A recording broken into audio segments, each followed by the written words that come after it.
Hi, good afternoon. My name is Neema Mehta, and I'm going to tell you a little bit about my story in being neurodivergent and how it's actually helped me in my life, and I see it as an advantage.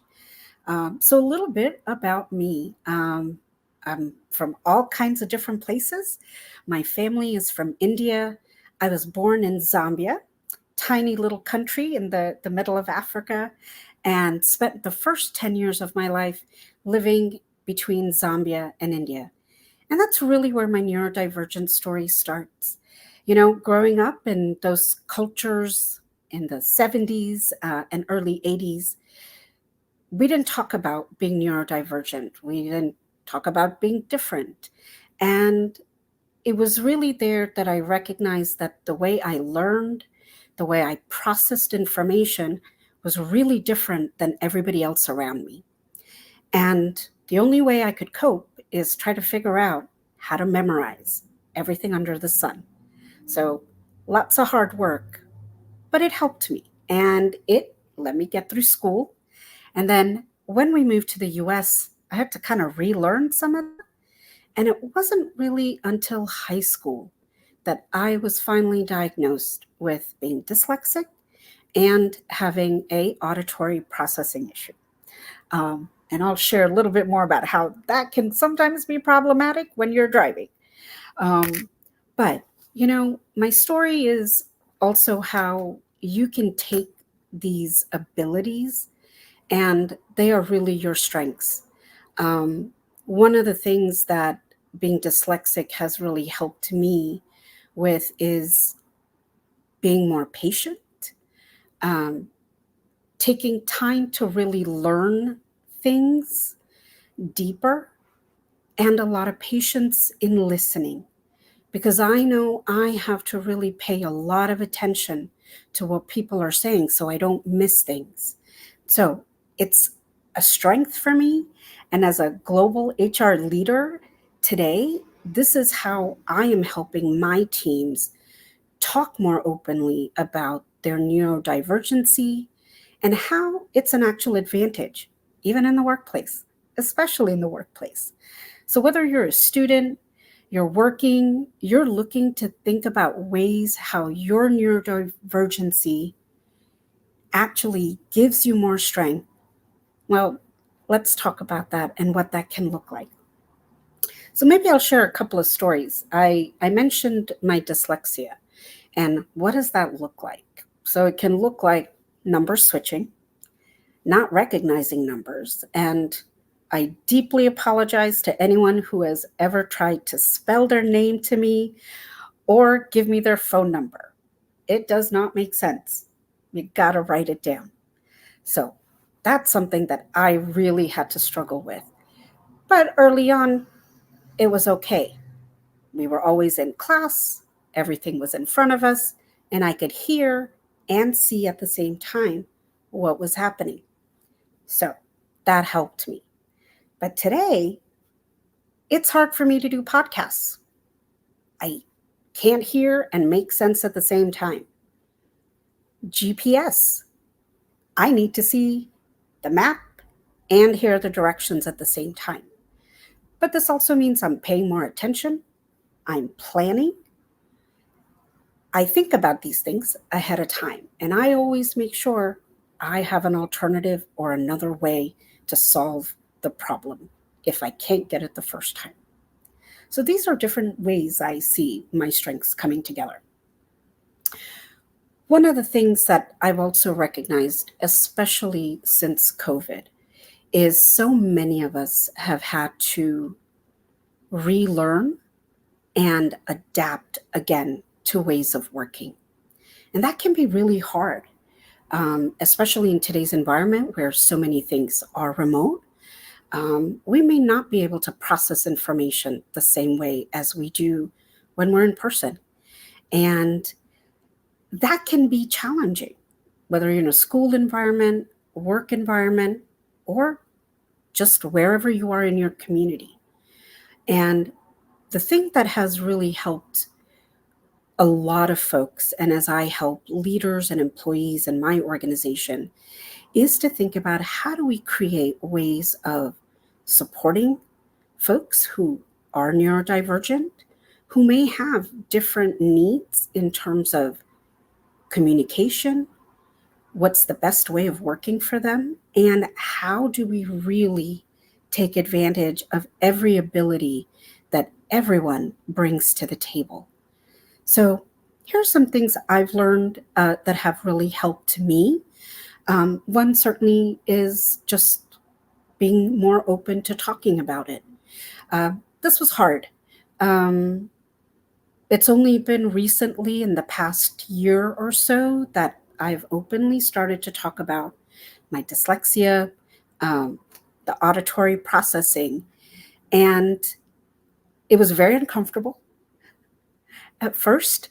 Um, it was um, very challenging because I didn't know how to talk about it with people at work.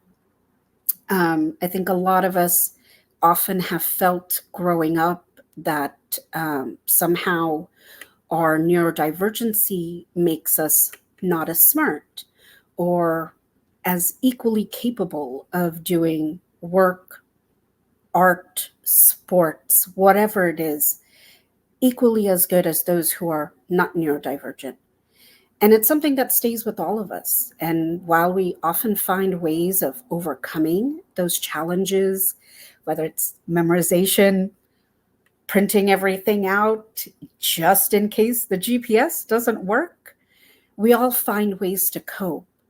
Um, but when we have to really come out and talk about it, because our worlds are changing, it's hard because we remember the feeling of being judged, not feeling as smart as everybody, right? And so that was really hard to come out and say, hey, I need to do things differently because this is now too much. And I know a lot of folks like me, friends, colleagues, who went through the same thing, especially after COVID. So many folks working remotely, constantly on a screen. And for so many of us, it also became nonstop, not a lot of boundaries.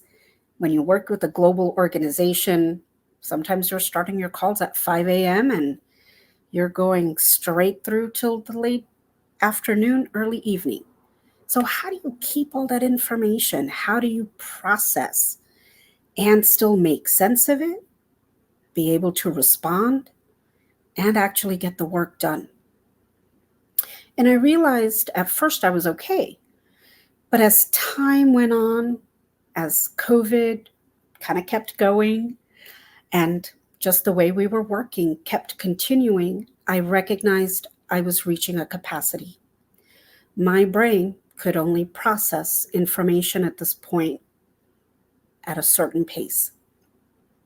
And I needed to figure out how to fix that.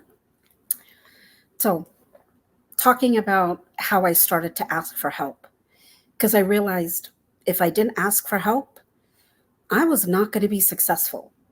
So that was the first thing. And it started small, sometimes even just saying, hey, we're moving really quickly on the call. I didn't catch what you said. Can you put it in the chat, message it, email it, and I'll make sure I get back to you. And sometimes even something that small made a huge difference. And I realized that it was really up to me to come to the table and say, here's what I need. And, we might be good at doing that in other ways, especially as we communicate.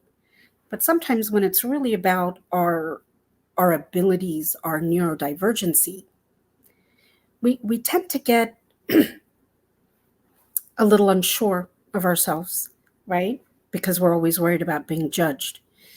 And I realized that, you know what? I am here. I am doing this job and I have been doing it successfully. I graduated with a college degree. I went back to school and got my MBA. I am equally successful as the person sitting next to me. And by the way, I did it with this brain, right? So I really had to step back and say, wow, that is something I need to really be proud of and truly own, right? And so started talking about it a little bit more, not just saying, hey, put that in the chat, but really saying, hey, folks, I need a timeout. My dyslexia is kind of working against me today. Can we either slow down, or if you can send it to me so I can look at it, that would be great. And if you can send things to me ahead of time so I can really understand the data, that would actually be even a bigger help. So as I started to do more of this in the teams that I supported, that knew me, there was a lot of trust, I recognized I just was getting more comfortable with it. And the more comfortable I got with it, the more open I became, even outside of work. Um, and I started to realize that the more I spoke, the more other people felt comfortable speaking up. I had so many people would reach out to me and say, oh my gosh, thank you for saying that in the call. I struggle with the same thing. And now I know how to ask for what I need the way I need it. And that's amazing. So, really taking ownership of what my abilities truly are. And yes, I continue to learn new ways of managing my dyslexia, especially in this brave new world we are in with technology, which can sometimes be problematic, but a lot of times is a great resource. But you gotta know what you need first. So I always encourage people to say, hey, how do I actually work best? And then how do I figure out how to communicate that so that I can actually be not just at my best, but better than my best, right? And how do I also help others along? So that's been a really big part of my recent journey in how I've been able to, I think, just even better accept my neurodivergency, feel like I can speak about it in a really positive way, and encourage other people to recognize that their voice is also important. If we can't ask for what we need, it is really hard to then get what we need. So that to me has been the biggest step, is recognizing my needs, and then, yes, scary, asking for what I need. And it has been an amazingly powerful and impactful